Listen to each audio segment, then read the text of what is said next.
अहिल्यानगरच्या इतिहासातील सोनेरी पान, ऐसा नेता पुन्हा होणे नाही। संत महंतांच्या उपस्थितीत काका ट्रस्टचे स्वर्गीय अरुण काका जगताप अन्न छत्रालयाचे उद्घाटन संपन्न। स्वर्गीय अरुण काकांची परंपरा आमदार संग्राम जगताप आणि माजी जिल्हा परिषद सदस्य सचिन जगताप पुढे नेणार।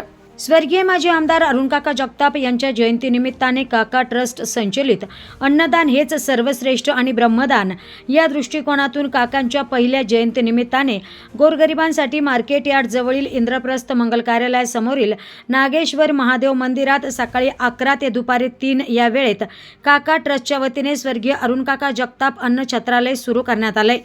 अरुण काका जगताप यांनी आयुष्यभर भुकेल्यांना अन्नदान केले। या उपक्रमाचे सर्व स्तरातून कौतुक होत आहे।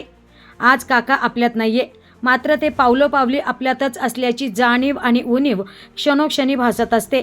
त्यांनी दिलेली शिकवण प्रेरणादायी असल्याच्या भावना व्यक्त करत काकांच्या आठवणींना या प्रसंगी काकांचे स्नेही मित्रपरिवार यांनी उजाळा दिला। या प्रसंगी अनेकांना आपल्या भावना व्यक्त करताना कंठ दाटून येत होता।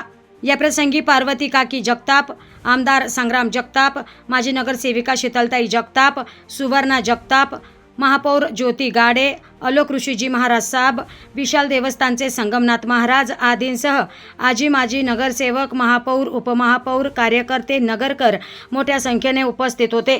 3-4 दिवसांपासून आपल्या अहिल्यानगर शहरामध्ये व शहराच्या परिसरामध्ये सुरू आहे आणि एक मोठं सालबादप्रमाणे आपलं भव्य दिव्य एक रक्तदान शिबिराचा देखील कार्यक्रम दरवर्षी असतो। तो देखील आपला लक्ष्मीनारायण मंगल कार्यालयामध्ये या ठिकाणी आज पार पडत आहे, तो सुरू आहे। त्याच प्रकारे नवीनच काकांच्या नावाने काका ट्रस्ट या नावानं नवीन ट्रस्ट निर्माण करण्यात आला। त्याच्या माध्यमातून देखील आमचा प्रयत्न आहे की नवीन नवीन उपक्रम हे आपले कुठेतरी सामाजिक उपक्रम हे सुरू राहिले पाहिजेत आणि त्याच्यातनं जो खरा गरजवंत असतो त्याच्यापर्यंत कुठेतरी मदत उपलब्ध झाली पाहिजे। त्याच्याकरता पुढचे देखील अनेक उपक्रम हे राबवले जाणार आहेत। पण पहिल्याच वर्षी हा एक अत्यंत वेगळा उपक्रम म्हणजे अन्नछत्र आणि त्याचा देखील उपक्रम यावर्षी हाती घेण्यात आलेला आहे आणि हा उपक्रम कुठल्याही प्रकारचा एक रुपया जो भोजन करण्याकरता येईल